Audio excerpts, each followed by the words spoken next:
You know, there's one question in English that's like a magic key for starting great conversations. Today, we're going to break down that exact phrase so you can ask about people's lives and really truly get to know them. So let me ask you, have you ever eaten sushi? Or, I don't know, visited Paris? Broken a bone? These questions are amazing, right? Because they instantly open the door to someone's life story. They're fun, they're interesting, and honestly, they're one of the best ways to connect with someone. And that's the whole point. This little phrase unlocks stories. So in this explainer, we're going to dive deep. We'll look at how to ask it, how to answer it, and the super simple grammar rule that makes it all work. All right, let's get into the nitty-gritty. How do we actually build this thing and start using it? Let's go. Believe it or not, there's a simple, repeatable formula. You just start with have you ever, and then you pop in the past participle of a verb. Now, what's a past participle? It's just that third form of a verb, like see, saw, seen, eat, ate, eaten. That's the one you need. So you get, have you ever seen a lion? Or have you ever played tennis? See? Super easy. Okay, so when someone asks you this, you've got two main ways to play it. You can give the short and sweet answer, yes, I have, or no, I haven't. Totally fine.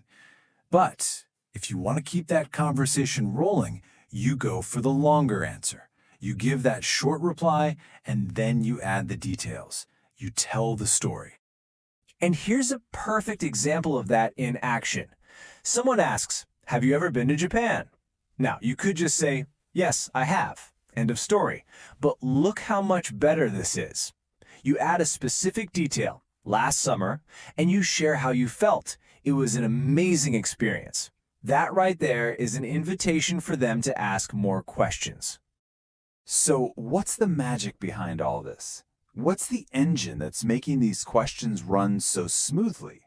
Well, let's pop the hood. It's called the present perfect tense. Now, don't let the grammar name freak you out. The idea is actually really simple. The present perfect is for something that happened sometime in the past, but it has a connection to who you are now. And here's the most important part. The exact time isn't important. We don't care when it happened, just that it happened. It's about the experience. This is one of those little details that can make you sound so much more natural. It's simple, really.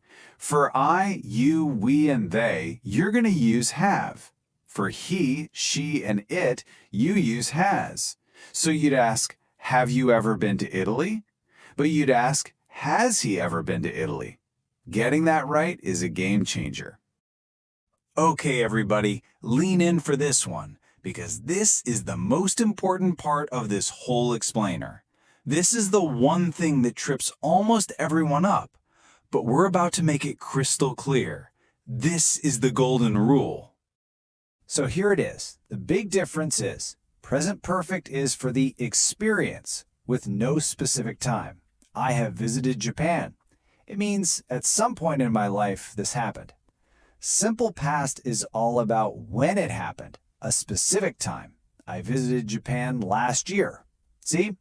One is about the what, and the other is about the when. And this slide right here shows you the number one mistake to avoid. You absolutely cannot mix them. You can't say, I have visited Japan last year. It just doesn't work. It's either, I have visited Japan, no time mentioned, or I visited Japan last year with a specific time. Burn that into your brain and you basically mastered this. Phew!